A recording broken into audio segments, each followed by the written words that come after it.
Hello welcome back to my another mini vlog. ಇದು Saturday mini vlog. So Saturday ಎದ್ದ ತಕ್ಷಣ ಅಮ್ಮ ಮಗಳಿಗೆ ಮಾಡೋಕ್ಕೆ ಬರೀ ಏನು ಕೆಲಸ ಇಲ್ಲ ಅಂತ ಪೇಂಟಿಂಗ್ ಸ್ಟಾರ್ಟ್ ಮಾಡ್ಕೊಂಡು ಕೂತ್ಕೊಂಡಿದ್ದೀವಿ.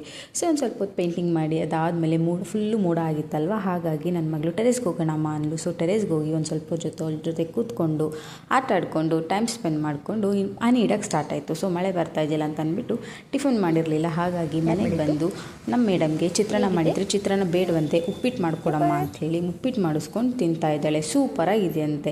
ಮಕ್ಕಳು ನಾವು ಮಾಡಿದ್ದು ಮಾತ್ರ ತಿನ್ನಲ್ಲ, ಅವ್ರು ಕೇಳಿದ್ದು ಮಾಡಿಕೊಟ್ರೆ ಅಟ್ಲೀಸ್ಟ್ ಹಂಗಾದ್ರೂ ತಿಂತಾರಂತಲ್ಲ, ಮಾಡಿಕೊಡ್ಲೇಬೇಕಾಗತ್ತೆ. ಸೊ ಟಿಫನ್ ಎಲ್ಲ ಮುಗಿಸ್ಕೊಂಡು ಪಾಸ್ತಾ ತಿನ್ನಬೇಕು ಅನ್ನಿಸ್ತಾಯಿತ್ತು. ಈಗ ಜಾಸ್ತಿ ಚೆನ್ನಾಗಿ ಮಳೆ ಬರ್ತಾಯಿದೆ, ವೆದರ್ ಚೆನ್ನಾಗಿದೆ ಅಂದರೆ ಮ್ಯಾಗಿ, ಪಾಸ್ತಾ, ಬಜ್ಜಿ, ಬೋಂಡ ಎಲ್ಲರಿಗೂ ಇಷ್ಟ ಆಗುತ್ತೆ. ಸೊ ಹಾಗೆ ನಾನು ನನ್ನ ತಂಗಿ ಪಾಸ್ತಾ ತಿನ್ನಬೇಕು ಅಂತ ಮಾರ್ಟ್ಗೆ ಹೋಗಿದ್ವಿ. ಸೊ ಮಾರ್ಟಲ್ಲಿ ಪಾಸ್ತಾ ತಗೊಳ್ಳೋಣ ಅಂತಂದರೆ ಪಾಸ್ತಾ ಸಿಗಲಿಲ್ಲ.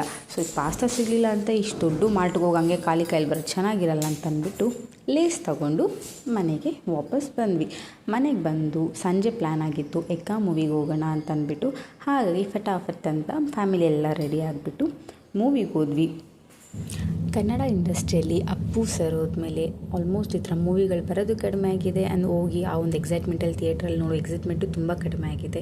ಬಟ್ ಈ ಎಕ್ಕಾ ಮೂವಿ ನಿಜವಾಗ್ಲೂ ತುಂಬಾ ಚೆನ್ನಾಗಿದೆ. ಯುವರಾಜ್ಕುಮಾರ್ ಸರ್ನ ನೋಡ್ತಾ ಇದ್ದರೆ ಸೇಮ್ ಅಪ್ಪು ಬಾಸ್ನ ನೋಡಿರೋ ಥರ ಫೀಲೇ ಆಗ್ತಾಯಿತ್ತು. ಮೂವಿ ಸ್ಟೋರಿ ಚೆನ್ನಾಗಿದೆ, ಫ್ಯಾಮಿಲಿ ಕೂತ್ಕೊಂಡು ಆರಾಮಾಗಿ ನೋಡ್ಬೋದು ಮೂವಿನ. ಕ್ರೇಜ್ ಮಾತ್ರ ತುಂಬಾ ಚೆನ್ನಾಗಿತ್ತು. ಇಷ್ಟ ಆಗಿತ್ತು ನನ್ನ ಪುಟ್ಟ mini vlog. Thanks for watching.